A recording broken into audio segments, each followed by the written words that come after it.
troca não sei nada.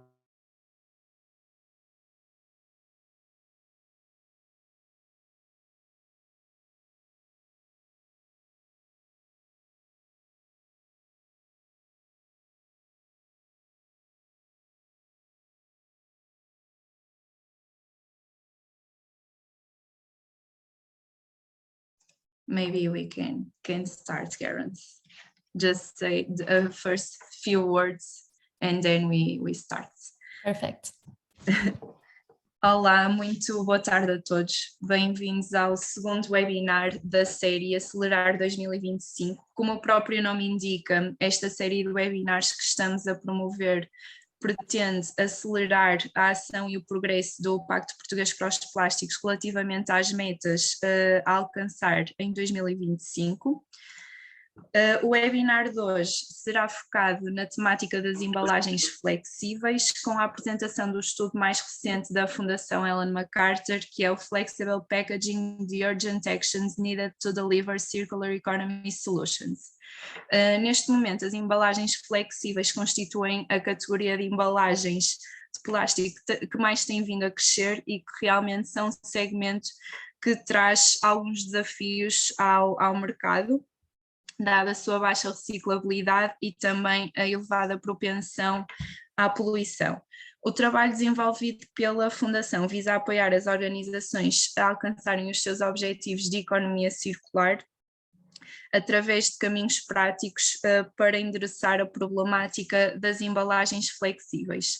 Connosco temos então a Garance Bollinger, que é gestora de projetos da Fundação Ellen MacArthur e é também o nosso ponto de contacto entre a Fundação e o Pacto. E realmente é a pessoa com quem nós temos vindo a trabalhar e que está bastante por dentro do assunto.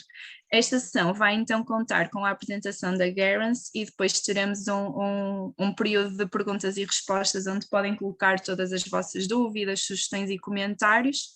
A apresentação será realizada em inglês e pedi a todos para manterem os vossos microfones desligados durante a apresentação e depois poderão colocar as vossas questões através da funcionalidade bate-papo ou então através da funcionalidade levantar a mão e depois ativarem os vossos microfones. Sem mais demoras, vou passar a palavra à Garance. Garance, the floor is yours. You can start your presentation. Thank you so much for joining us today, talking about a topic that is so important right now. Thanks, Christiana. Thanks so much. Hi, everyone. Good afternoon. I'm Garance from the Plastics Initiative at the Ellen MacArthur Foundation. And I've been working very closely with Pedro and the whole Smart Waste Portugal team as a key strategic advisor to the Portuguese Plastics Pact. Thank you so much for taking the time and for having us here today. I'm joined by George and Thais from the Ellen MacArthur Foundation. George and Thais, do you want to quickly introduce yourself before I start talking? Yes. Hi, everyone. Hi, Christiana. I'm Thais. I also work with the Plastics Pact team. With some other pacts, and I've been working closely with George and the innovation team to understand how we can connect the results of this research and the flexibles work with the pacts. So I'll be here today just supporting Gahans with the questions. So if you have any questions, just post in the chat and we'll bring it to Gahans. Hi, thanks, Garance. Thanks, Thais. So yeah, indeed, I am part of the research and innovation team in the Plastics Initiative. And I was part of the team that helped write this set of reports, the project and flexibles. So I can answer some of the more difficult questions. So yeah, we're here to support all of you. Thanks. Perfect. All the tricky questions goes to George then. I'll start sharing my screen then. Let me know if that works. Yes, it seems to be working. Yes, okay, perfect. Perfect.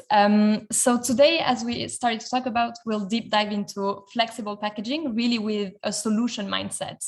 But before we go into that, I'd just like to take 2 minutes to set a bit of context. And the first thing I wanted to say is that just stating the obvious, we are in 2022. We have 45 months left to achieve our 2025 targets.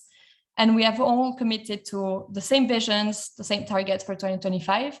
And one of the targets that we've committed to and that we know will be one of the hardest to reach is the target of 100% of plastic packaging being reusable, recyclable, or compostable. And we've observed and we've seen that it actually is going to be a really hard target to reach at the global level, but also at the local level. And indeed, in the Portuguese Plastics Pact's baseline report that was published last year in November, this report showed that we are today at 52% of plastic packaging being recyclable, and this was stable between 2019 and 2020.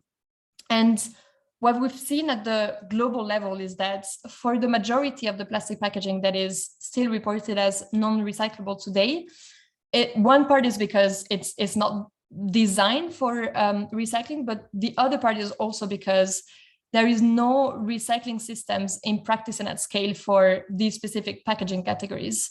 And this is also the case in Portugal, where actually a number of packaging categories are not recyclable in practice and at scale today. And this means that fundamental decisions and bold action will be required to make them recyclable at scale or move away from them altogether. And flexible packaging is one of these packaging category.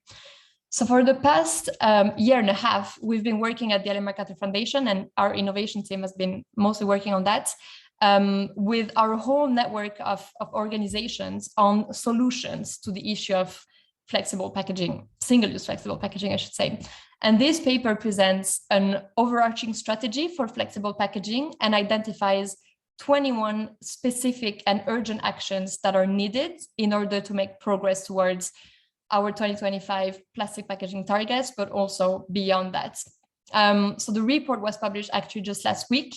So we are in the very beginning of having it in the public space, and we're just starting to see it live and having conversations about it. But yeah, we hope that this will be a starting point for the Portuguese Plastics Pact today. And just to say, it will be a lot of me talking today, so please drop your questions in the chat, and either me or Thais and George can help to answer them along the way. Please also feel free to jump in. I'm very fine with that, so please ask all your questions. So let's deep dive into flexible packaging. And first of all, why are flexibles the most challenging market segment to address on this journey towards a circular economy for plastics?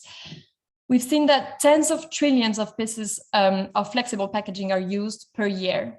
And due to their low weight, low cost, and high functionality, plastic flexible packaging is used for everything from fresh fruit to meat, dry food, confectionery, drinks, personal care products, stationery items, tools, electronics, and much more.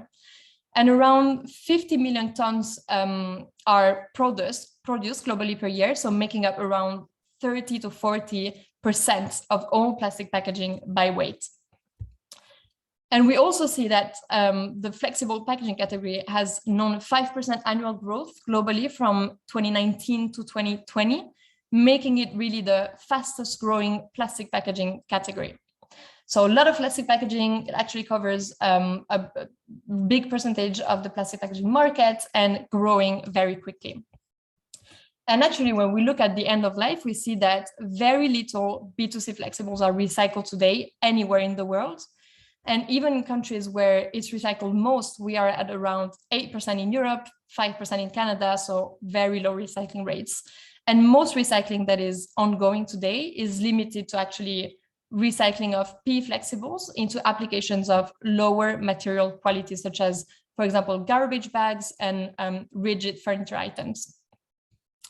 And finally, flexibles account for a disproportionate share of leakage into the ocean worldwide. We've estimated that it's around 80% of leakage worldwide. So based on all these pieces of context, what did we do with this? So we engaged with over 100 organizations in our network. We facilitated 28 workshops, explored 6 solution pathways, and we came up as a result with an overarching strategy and 21 urgent and specific actions to deliver circular economy solutions. So this is the overarching strategy. We'll see this slide a lot actually throughout the whole presentation, because what we'll do now is deep dive into all these different pathways and learn more about the different strategies and different pathways, as well as key actions related to specific strategies. So I really hope that this will be the key starting point to action in the Portuguese Plastics Pact, and that this paper and also this presentation will allow us to really start the conversation on how do we as a group of organizations and initiatives start to deliver some of them. So let's dive in and try to find out what it is actually that we're trying to deliver. I think if we could just all mute us up. Sorry, I'm going to talk a little bit more and then we can move to the questions. So one thing that became actually really clear during the project is that as soon as single-use flexible packaging waste is generated, it's incredibly hard to deal with. So eliminating and innovating away from single-use flexible packaging must be the first and foremost part of any flexible packaging strategy. And let's start by looking at direct elimination of unnecessary flexible packaging. So that means immediate elimination of packaging that can be avoided without unintended consequences and with minimal effects on product or supply chain design.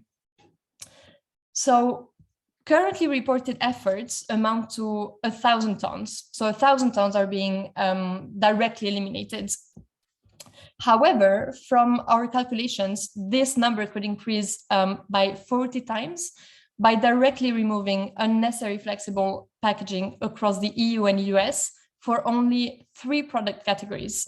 And only this, so focusing on 3 categories across EU and US, would actually raise the total of flexible packaging being directly eliminated to tens of thousands of tons.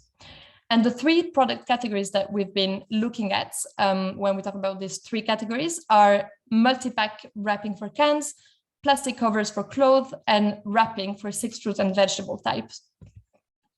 So already that will have a lot of impact. But actually, if we then look globally, it's estimated that the potential for direct elimination could be as large as 5 to 10% by mass of the B2C flexibles market. So that would be millions of tons. And what it means is that there are still millions of tons of unnecessary flexibles on the market that could be directly eliminated with minimal effects on products or on the supply chain design and without unintended consequences for the products. But at the moment, it's actually not being capitalized on. And this opportunity that we're looking at, and that is actually massive, we're only just talking about direct elimination of unnecessary packaging. But if we now go beyond direct elimination, we've also seen while we're working on the report that there are promising upstream innovation opportunities that could be scaled by 2025 for some relevant products categories. And so when we talk about upstream innovation, what we mean is really changing the mindsets and rethinking the packaging, the product, and the business model to prevent and design out packaging waste. So it's looking really beyond direct elimination, because we know that not all flexibles will be able to be eliminated without direct unintended consequences. So investment will really be needed in upstream innovation, where we go really beyond direct elimination. And some innovative solutions that we've identified and that can actually scale fast and create impact by 2025 are the ones that you see on the screen now. So water soluble packaging, for example, and that could be especially relevant for home care products. That can be implemented in a short term. The second one that we've identified is moving to solid products. That would be most relevant for personal care and home care products. And finally, edible coating for fresh fruit and vegetable. And these are just the ones that we've identified as the quickest to implement, actually. But then we've also identified through all our work with the different organizations that we've engaged with, that there are also promising opportunities where collaboration will be needed. And our network pointed in particular to 2 sectors where we'll need to see brands and retailers and other organizations collaborating together through platforms, for example, Plastics Pacts. And these 2 sectors are dried foods, specifically relevant in the EU and US, and personal care in Southeast Asia. So again, what this means is that if we really challenge ourselves, we could already impact material flows by 2025 through upstream innovation. So in terms of moving away, there is opportunity that is sitting there, and it needs to be the first and foremost part of a flexible strategy. But currently, that's not being capitalized on enough. And we, of course, as organizations can change that. So in terms of, so for each of these different strategies, we've then identified key actions that businesses, but also policymakers could try look into implementing. And that actually will need to be implemented if we want to move to a circular economy for flexibles. And so in terms of direct elimination, some key actions that we've identified are, first of all, for businesses to identify and action the opportunities for direct elimination. So taking inspiration for existing case examples, and there are many examples that already exist. You can refer, for example, to the Upstream Innovation Guide that was published by the Ellen MacArthur Foundation a couple of years ago. And so to support that, we will need to make an inventory of the flexible packaging format that can be directly eliminated, but also make an inventory of flexible packaging formats that could be candidates for direct elimination, but where we don't really know yet the potential impacts of direct elimination. So we will need to study a bit more. And then the second key action that we've identified for businesses is for businesses to really embed a critical assessment of the need for flexible packaging in all new product development processes to avoid really placing unnecessary flexibles on the market from the design stage. So even before creating the product, placing flexible packaging on the market, assess whether it's really needed or not. And then in terms of policymakers, align on priority items to eliminate within some sectors to drive up the ambition level across the entire industry. And then I won't go through all of them into details because, as I said, there are 21 and they're quite comprehensive. So I would definitely encourage you to go and refer to the report and check them out into details. But in terms of innovative elimination and reuse, some key opportunities that we've identified are around introducing a high priority, well-resourced research and development agenda, and then setting up sector-specific collaborative initiatives with specific objectives, such as facilitating the rollout of an existing innovation or answering a key question where actually we will need to see collaboration. And then in terms of governments, looking into creating a supportive policy landscape for innovation. So that was the first part, which is around moving away from flexible packaging. And coming back to the overarching strategy, we've seen that eliminating and innovating away from single-use flexible packaging must be, again, the first and foremost part of any flexible strategy, because as soon as flexible packaging is put on the market, the waste is very hard to deal with. But we also understand, and maybe I'll just pause here. Is there any question that has come up in the chat before we move? No, okay, perfect. So then I'll just take a bit of water and continue. Great, so during our research, we also understand that not all flexible packaging can currently be eliminated without unintended consequences. And so for this portion of flexible packaging, what was really clear is that whether you stay with plastics, whether you substitute it with something else, what we'll need to see is unprecedented efforts across packaging design, infrastructure, and policy. And these efforts need to start immediately if we want to actually be able to circulate this flexible packaging. And here we're talking about efforts that go actually far beyond the level of activity that we're currently seeing. Otherwise, the circulation of flexible packaging in practice and at scale will be very unlikely to happen in the foreseeable future. So within this kind of like circulation pathway and strategy, there are two different kind of possibilities that we studied that are recycling and then substitution. So if we start with the recycling strategy, some context around that. Sorry, I'm just going to stay there. So our research has shown that even in a maximally optimized recycling scenario for B2C flexible, so even if like we had the maximum infrastructure working at the maximum potential, there will still be significant unavoidable material quality and quantity losses. And therefore, we will still need, even in the best case scenario, considerable virgin input requirements. So that's a key element that we should keep in mind whenever we think about recycling for flexible packaging. And so these limitations are actually, and that's what we've come up actually with the study, these limitations of recycling will actually be very unlikely to be overcome by technical developments. And that means that only a portion of the flexible packaging that is sent to recycling will actually make it back into high quality recyclates. But despite this inherent limitation, in the regions where there is a formal recycling system in place, we do need to still scale recycling solutions. And scaling recycling for B2C flexibles will require significant efforts from all the stakeholders. So it's not impossible, but it's not looking likely unless it's actually coordinated. So let's take, for example, recycling in Europe as an example. Because even in Europe, arguably one of the most advanced region in terms of recycling systems, getting to even 30% recycling rate for plastic B2C flexible by 2025 will require massive efforts. And we've kind of mapped out in the report what these efforts will have to look like. So first of all, we'll need to see commitment from governments to collect flexible packaging. We'll need to see commitment from EPR organizations to set fees that cover the true net cost of recycling actually these formats.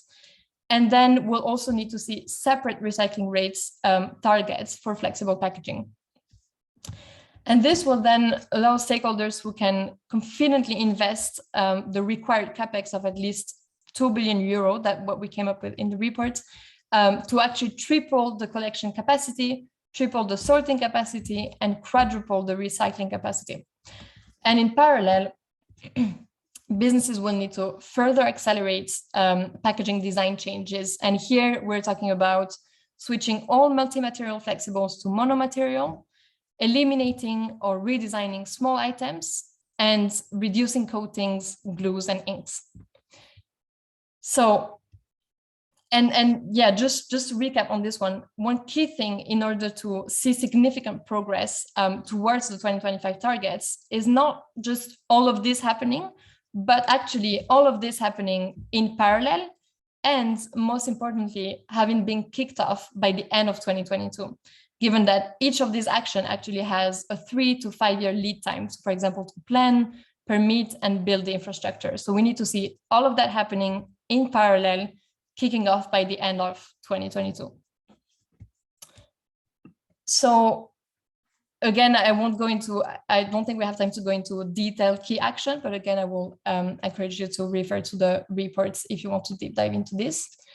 And if we go back now to the overarching strategy again, another pathway can be explored, and we've studied what it would take actually, is substitution. So what would it take to substitute from plastic flexibles to paper-based flexible or compostable plastic flexibles, designing them appropriately and then scaling formal collection, sorting, and recycling or composting systems. So if we start looking into paper, actually we've seen that substitution to paper is most often appropriate for applications that require low or medium barrier properties such as bread, pasta, or cereals, or even parcels. And this could result in or moving to paper actually could result in a higher recycling rate compared to plastics, because overall, globally, we've seen that the average recycling rate for plastic is around 10%, paper average recycling rate is 60%, although the majority of the paper recycled will still be recycled into lower quality applications and not flexible to flexible. And we also know that paper-based flexibles potentially also have a reduced persistence in the environment compared to plastic flexibles if they are well designed. However, what we've also seen during the study is that we have significant sourcing challenges in terms of paper and moving to paper. And so moving to paper, so these significant sourcing challenging means that if we decide to move to paper, then we must be very, very careful about these sourcing challenges, because we estimated that up to 50% of paper packaging that is used today originates actually from problematic sources such as ancient and endangered forests. And that's actually a significant issue from both a climate and a biodiversity perspective. And so switching, for example, around 15% of current plastic B2C flexibles to virgin wood pulp paper could actually result in up to a 10% increase in virgin wood pulp demand. So we need to be very careful with these sourcing issues. And so to kind of address that, we also came up in the reports with what we call the paper sourcing strategy. So before moving to paper for B2C flexibles, we need to ask ourselves this question. So first of all, can other paper can other paper packaging in your portfolio can be reduced and or eliminated? Or second of all, can we can we use more recycled contents before? And if not, can we use agricultural byproducts? And finally, as a last option, if virgin content is really needed, we need to use diversified and certified wood pulp. And more importantly, and I think that's really key to keep in mind, substitution to paper should never be undertaken in place of direct elimination, innovative elimination, or reuse solutions. That needs to be the priority solution when we look at B2C flexibles in your portfolio.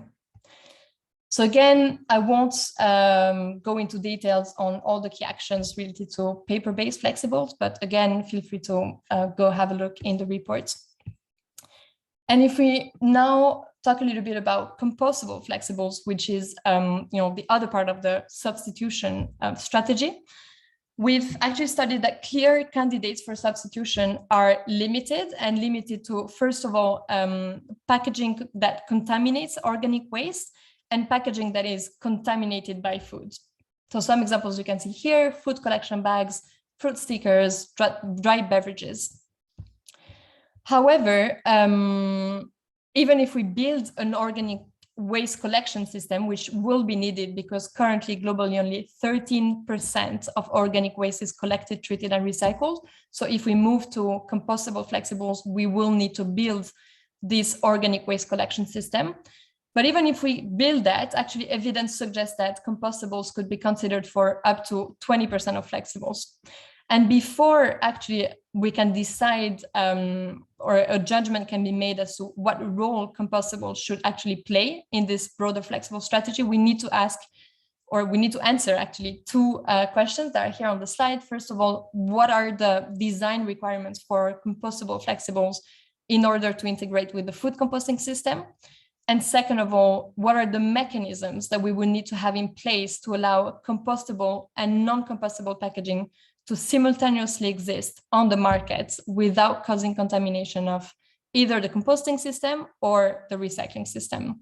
So before we move to flexible, we need to be able to answer these two questions to be able to understand if it's actually relevant to move to compostable flexible. And again, I will repeat it and I will keep repeating this. Most importantly, substitution to compostable flexible should never actually be undertaken in place of direct elimination, innovative elimination, or reuse solutions. Again, a lot of key actions that you can refer to on the reports, but I won't go into that now. So if we go back and recap the overarching strategy, actually, we've seen that eliminating and innovating away from single-use flexible packaging must be the first and foremost part of any flexible packaging category. This must be the priority. But we also know, and we've seen that through the study, that not all flexible packaging can currently be eliminated without unintended consequences. And so if we stay with plastics, if we decide to go for recycling, if we substitute with either paper or compostable options, we need to see unprecedented efforts across packaging design, infrastructure, and policy that needs to begin by the end of 2022 or as soon as possible. And again, there are way more details in this in the reports, but there are inherent quality and yield limitations of recycling and substitution strategies that mean that actually staying with single-use flexible packaging will always present a challenge from a circular economy perspective. And that's really the key conclusion of this report. And again, that's why we need to keep driving a strong upstream innovation agenda in order to find ways to eliminate ever-increasing single-use flexible packaging over time. So I'm gonna almost stop here. I'm conscious that this is a lot of content. I hope that this overview and this overarching strategy is helpful to kind of like guide us through the thinking and the process. So thanks so much for bearing with me today. I just wanted to add that obviously, this is all I could present today, but there is much more on the website. There are many different pages that you can explore. There is a page that is really well done around learning the key insights of the report that I would really encourage you to go and have a look at and also share with your own networks. And you can also deep dive into all the different strategies, depending on what's actually relevant to your business or your organization. And just one last thing, I just wanted to say that the outcomes of this work is actually just the start, and the strength of the work will be in the conversation that it stimulates. And so for that, we actually need you to help us to make this happen. And so my call to action for you today would be, let's address the elephant in the room and let's start reflecting together about how we can do what we can do actually first as individual organizations, what we can commit to in terms of specific actions and timelines. And secondly, what can we do as a pact?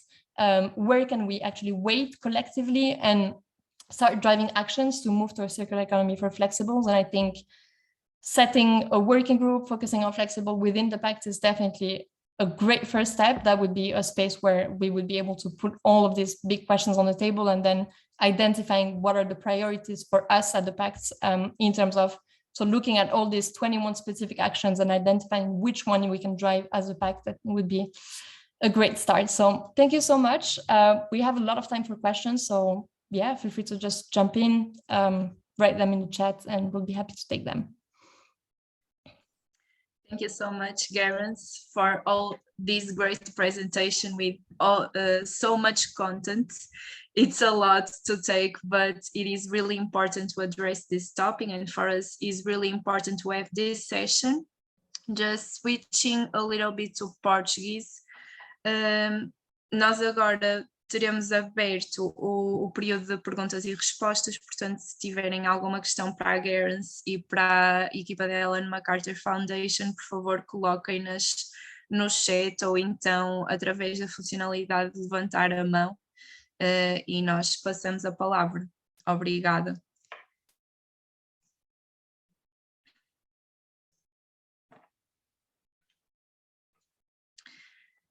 Maybe I'll put one question just to break the ice.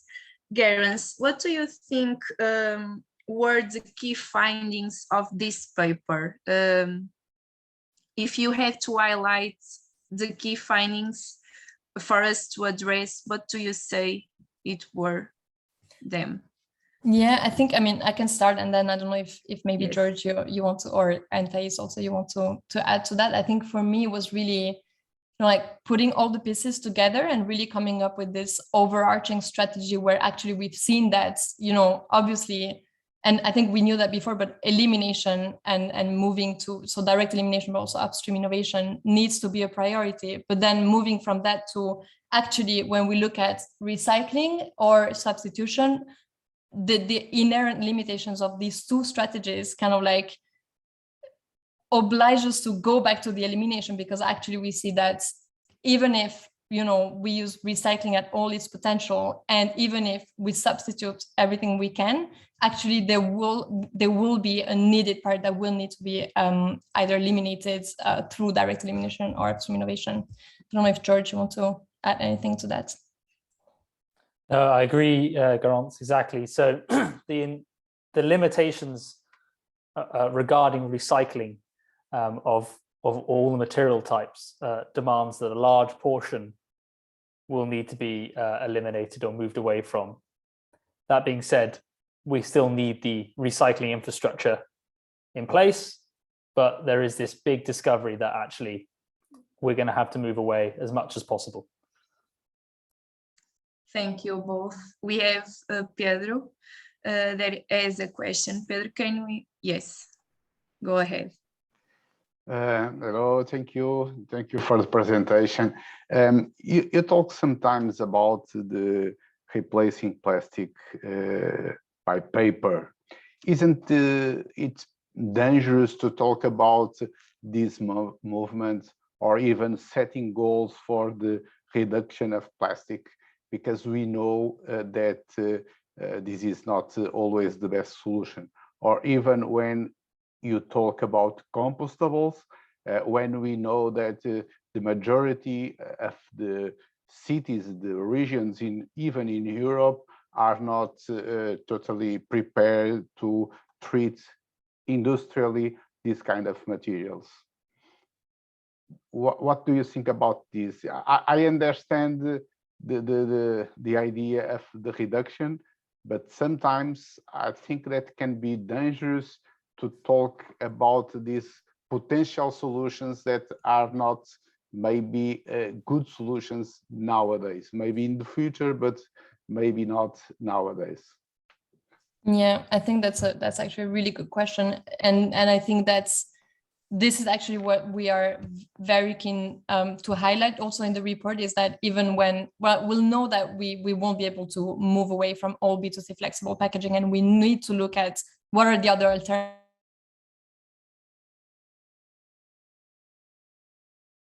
that are out there. So recycling is one, but again, substitution to paper or compostable will need to play a role somehow, but this comes with very important, again, limitations. Or for example, when you're talking about compostable, it needs to be done in a very targeted way for only some applications where we see that it's really relevant. So talking about tea bags, we're talking about, like stickers on fruits and vegetables, this kind of thing. And again, if we decide to move to compostable, then we need to make sure that there's the system that goes with it in terms of collection. And I think it's actually very much similar to paper. Again, you're completely right in terms when you say that actually it also has limitation, and in terms of paper, it's more around where does it come from? So like, where do we source it? And that's why we presented and introduced this paper sourcing hierarchy.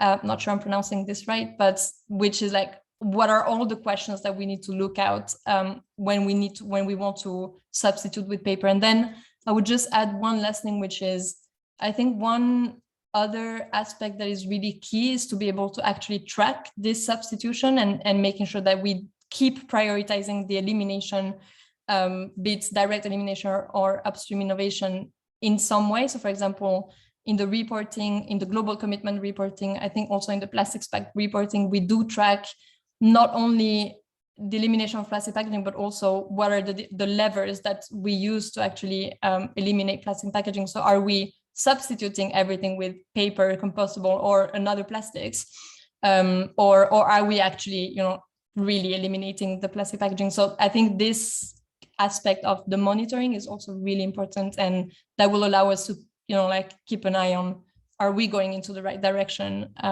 as a group? I don't know if Thais or George, you want to add anything to that? Nailed it, Grant. Perfect. Thank you both. Do we have more questions? Temos mais questões? Temos aqui uma mão no ar. Se quiser, exatamente, Fernando. Obrigada. Hello, everybody. Just getting about the last question.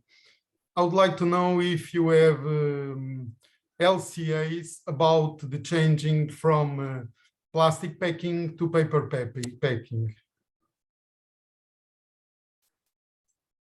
So I'm happy to take that. So as part of the study, we gathered the information that was essentially already in the public domain and worked with experts. So with regards to LCAs, we didn't produce any LCAs ourselves. It's a combination of the information out there. That being said, it's clear from having spoken to NGOs and other people that have done LCAs that the substitution to paper comes with significant challenges with regards to LCA calculations. Therefore, this point we make about the reduction piece and being very, very cautious about shifting over to paper, because ultimately the main piece is the sourcing issue. that a lot of people, it's really important to highlight.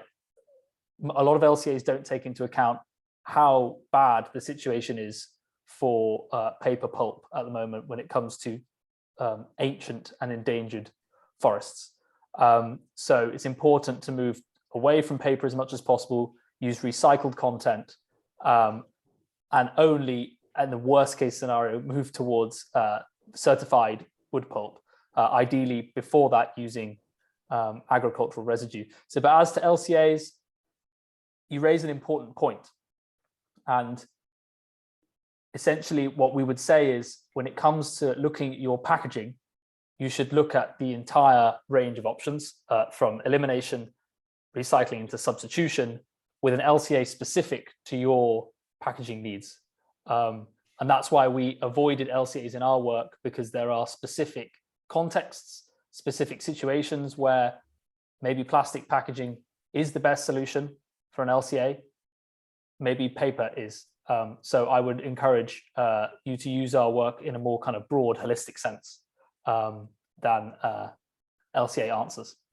Hopefully Okay, that helps. it's because it's very important to check, and I would say that it will be very important to do several LCAs, because when, for example, the oxo-degradable have come to the market, many people thought that oxo-degradable would be like saying a miracle. And nowadays people know that oxo-degradable must not be used. And also some studies and some cycle assessments that I have seen do not give a better face for the paper. So I think many people is changing to paper and do not take in account really that paper is not the best solution. And in many times, the conclusion is that the worst solution. And also happen the same for the compostable. So it's very important, because there are many companies starting to using compostable, and in many situations is not the best. Another point that I would like also to point out is about the water-soluble plastic or water-soluble solutions. Also about this, I have asked to them, okay, is soluble, so disappears, but where is the packing? Because the packing disappears, but it is in the water. So I don't know if these water-soluble packagings are also better than the usual plastic, because the usual plastic, you can grab it and you can recycle. The water-soluble, you lose it, you never get it again. So was just this that I want to tell, because sometimes some solution seems like a miracle, but miracle only Jesus and God. So everybody must be very careful in the choices that are doing, okay? Just these points, and LCAs would be very important to do, just to people be more sure about the choosing options in the future, okay? And the best for you all.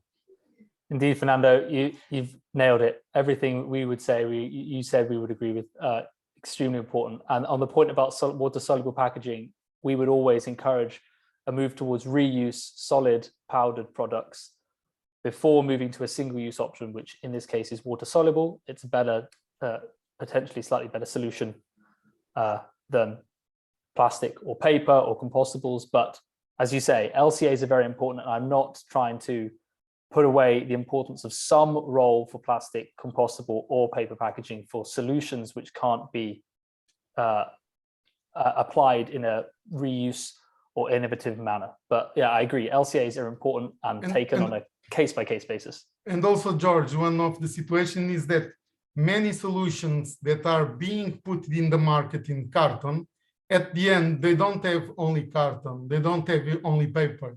They have paper mixed with glue, yeah, or mixed with a small part of plastic. And so I think we are complicated because then nobody can recycling it. Yeah, on that note, we're very clear in that any paper should be monomaterial where possible. And if you must have a coating, it should be compatible with the composting system. And it shouldn't be a plastic coating, which is a recyclable one. It should be, because paper is, you can fit it in a composting and a recycling system, and it should be designed for that and not produce inks or coatings that can't be dealt with. So that we do highlight in our report. Very good. Thank you very much. Obrigada, Fernando. Thank you, George. Do you have more questions? We still have some time. So if you have questions. Ainda temos algum tempo para o webinar. Pedro, força. Sorry, I'm trying not to monopolize the conversation, but if nobody have questions, I would like to know your perspective about the chemical recycling. There is hope, could be this one solution in the near future? George, do you also want to take this one, or should I give it a go? Give it a go. I can happily jump in as well. Great. Yeah. So I think, so George, correct me if I'm wrong, but I think what we studied in the report is that we do see chemical recycling playing a role, but where we want to be very careful is that actually, like we've heard a lot of announcements in terms of chemical recycling plants being built and being developed over the years, and that has been going for actually a long time.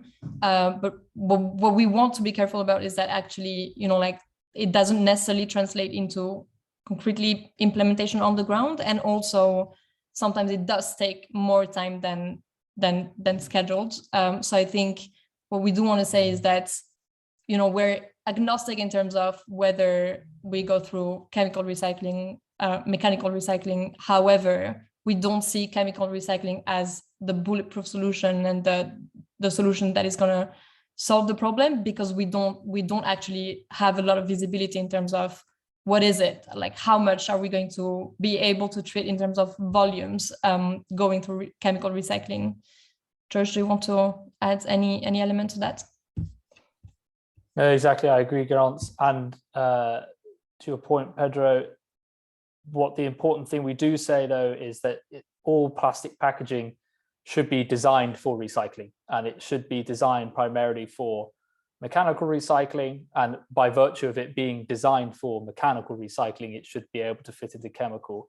But everything Garance said about the scale, the timelines, we've yet to see anything come out any faster in chemical recycling than, for example, reuse. So there's no reason to push that any faster than reuse. Chemical recycling will be needed for certain products, but it might not be needed at the scale of some announcements. So it's about taking a balanced approach.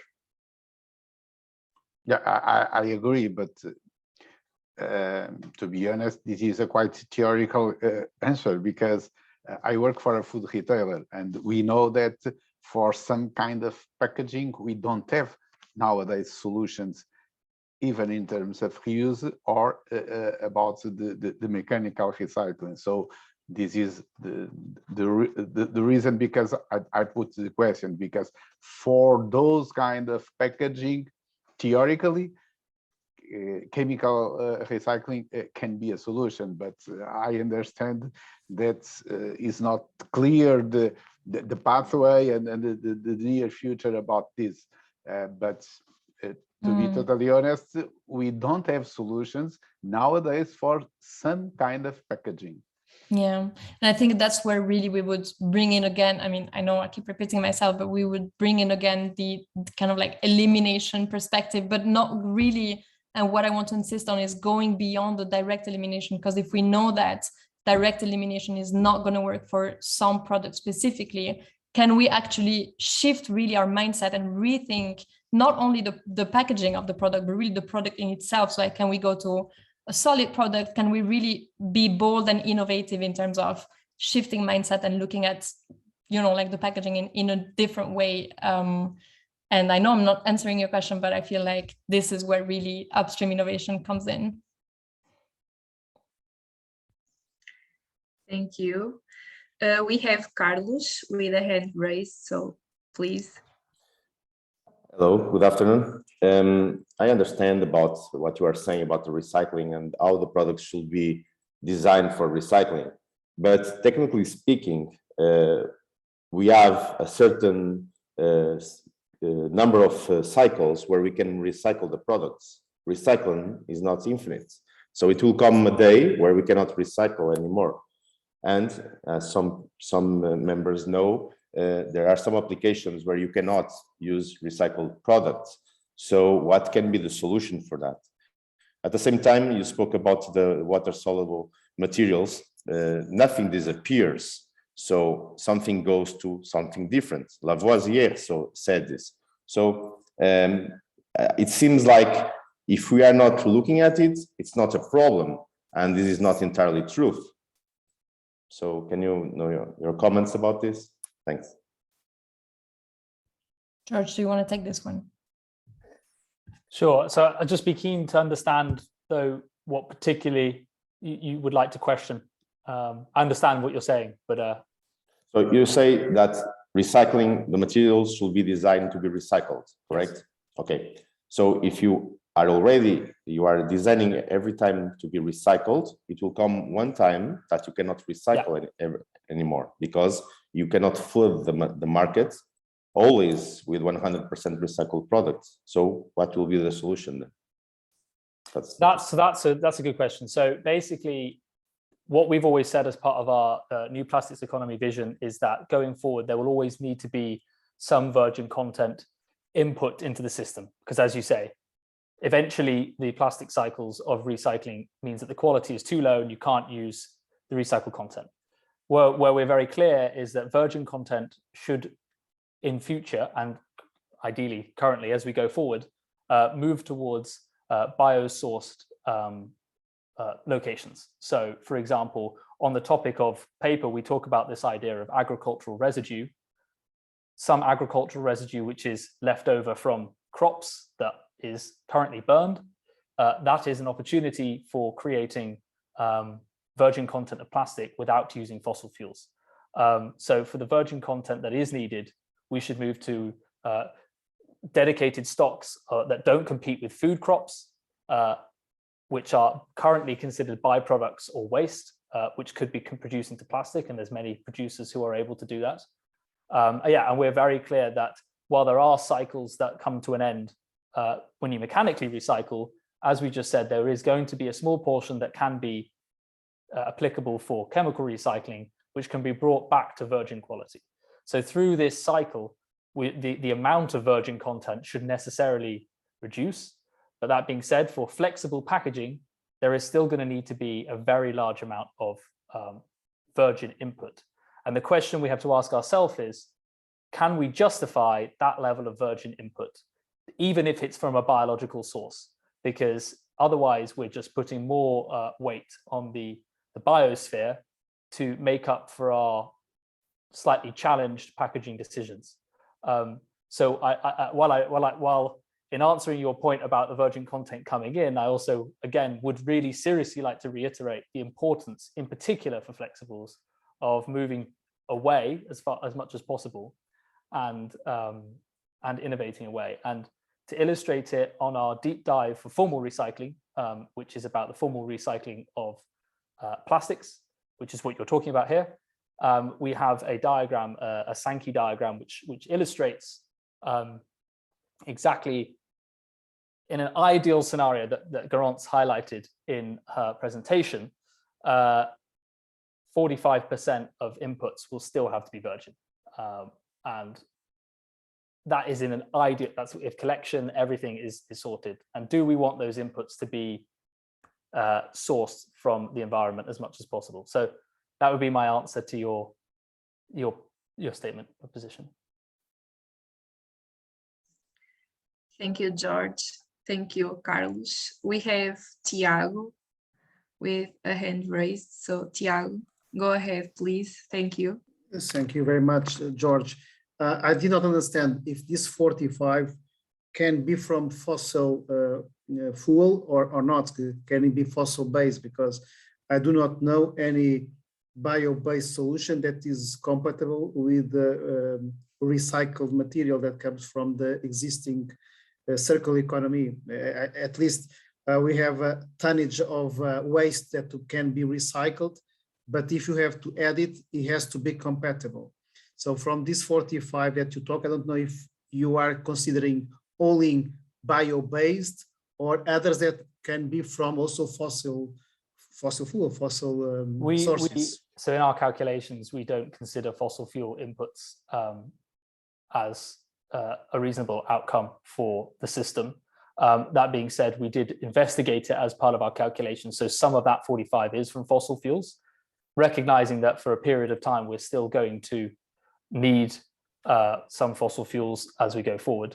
But that calculation can stand on its own without fossil fuel inputs as well. So, and there are methods of converting biostocks into recycling compatible formats of polyethylene, polypropylene. The scale is the big question, and that indeed is a good point you raise, and that is essentially why we're coming out with this report. You know, if we do want to continue using so much plastic, we're going to need to scale the bio side of the sourcing, and therefore, can we justify that scaling? If you see what I mean, because we're still then going to demand a lot of the land. We're going to demand a lot of the open environment to provide us with the same amount of plastic. So again, eliminating and moving away from flexibles as much as possible will help to reduce the virgin inputs, whether they're fossil or bio-based, as much as possible.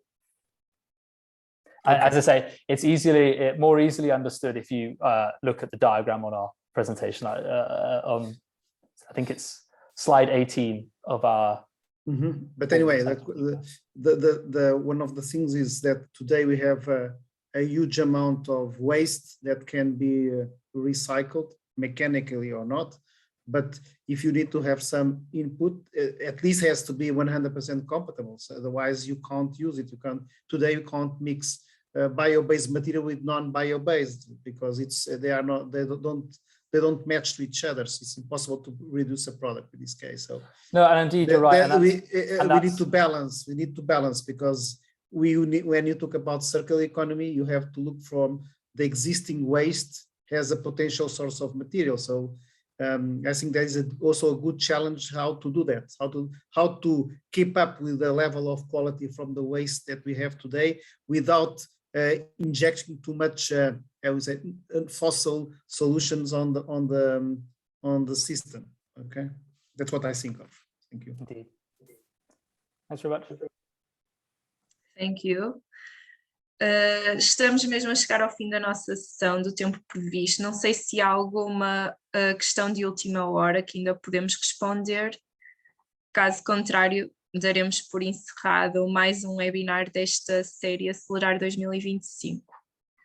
Acho que sim. Só algumas informações importantes. Dada a importância também da temática e a discussão e a oportunidade de discussão que nos traz esta temática das embalagens flexíveis, nós pretendemos aqui no Pacto Português para os Plásticos lançar um novo grupo de trabalho a muito breve trecho sobre exatamente as embalagens flexíveis. Assim que tivermos mais novidades, daremos via e-mail. Gostaria de agradecer a todos a vossa presença e a vossa participação para esta discussão que é tão importante. E que realmente tínhamos muito para falar, mas numa hora é impossível. Nós vamos ter uma próxima sessão no dia 22 de abril. Vamos enviar o convite durante a próxima semana e terá como foco a reutilização. Portanto, convido-vos a todos a estarem presentes na próxima sessão. Assim que possível, enviaremos os dados também para estarem presentes. E também vos convido a passar pelas nossas redes sociais, que durante este mês de abril estamos dedicados exatamente à temática das embalagens flexíveis e a passarem pelos documentos da Fundação Ellen MacArthur que foram partilhados aqui no chat e que estão disponíveis no site da Ellen MacArthur Foundation. Muito obrigada a todos. Thank you so much, Gareth and the MF team, for being with us today. It was a pleasure, a great discussion. Thank you so much and have a good day. A nice weekend too. Obrigada a todos. Obrigada, boa tarde. Have a good weekend. Bye. Obrigado. Bye.